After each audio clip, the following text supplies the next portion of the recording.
അപ്പോൾ നമ്മുടെ beef almost ready ആയിട്ടുണ്ട് കേട്ടോ. ഇനി നമുക്കപ്പോൾ ചോറിനുള്ള പരിപാടി നോക്കാം.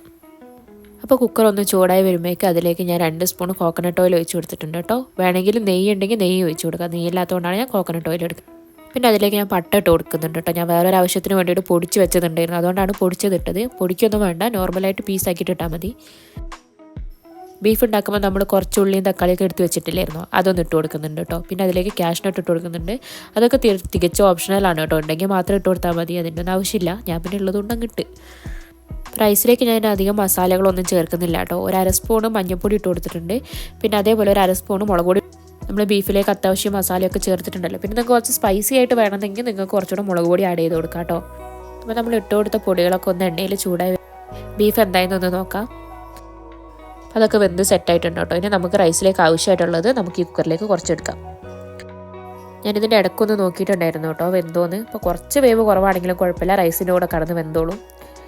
അത്യാവശ്യം വെള്ളം അതിലുണ്ട് കേട്ടോ, വെള്ളം അധികം വറ്റിച്ചിട്ടില്ല. അതിൽ കടന്ന് അരി വേയുമ്പോൾ നല്ല ടേസ്റ്റ് ആയിരിക്കും. അപ്പോൾ നമുക്ക് ആവശ്യമായിട്ടുള്ളത് ആഡ് ചെയ്ത് കൊടുത്തിട്ടുണ്ട്. ഇനി നമ്മൾ റൈസിലേക്ക് വേണ്ട വെള്ളം ഒഴിച്ച് കൊടുക്കാം. ഞാൻ നോർമൽ റേഷൻ അരിയാണ് കേട്ടോ എടുക്കുന്നത്. 1 കപ്പ് അരിക്ക് 1.5 കപ്പ് വെള്ളം, അങ്ങനെ ഒരു റേഷ്യോയിലാണ് ഞാൻ എടുത്തിട്ടുള്ളത്. ബീഫിൽ അത്യാവശ്യം വെള്ളം ഉള്ളതുകൊണ്ട് ഞാനൊരു 1/2 കപ്പ് വെള്ളം കുറച്ചിട്ടാണ് എടുത്തിട്ടുള്ളത് കേട്ടോ. പിന്നെ ഞാൻ കുറച്ച് മല്ലിയിലയും പുതിനയിലയും ചേർത്ത് കൊടുക്കുന്നുണ്ട്. പിന്നെ ഒരു 2 സ്പൂൺ കേട് ഒഴിച്ച് കൊടുക്കുന്നുണ്ട്. നന്നായിട്ട് റൈസും മസാലയും കൂടെ മിക്സ് ചെയ്തിട്ട് നമുക്കിനി ക്ലോസ് ചെയ്യാം കേട്ടോ.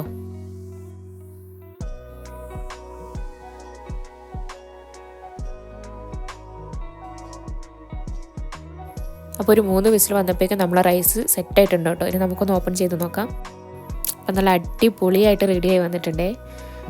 അപ്പോൾ എല്ലാവരും ഒന്ന് ട്രൈ ചെയ്ത് നോക്കണേ. ഇങ്ങനെ ചൂടോടെ കഴിക്കുമ്പോഴാണ് നല്ല ടേസ്റ്റ് ഉണ്ടാവുക. കുറച്ച് തൈരും കൂടെ ഉണ്ടെങ്കിൽ അടിപൊളിയായിരിക്കും. അപ്പോൾ ഒന്ന് ട്രൈ ചെയ്ത് നോക്കിയിട്ടൊന്ന് കമൻറ്റ് ചെയ്യണേ.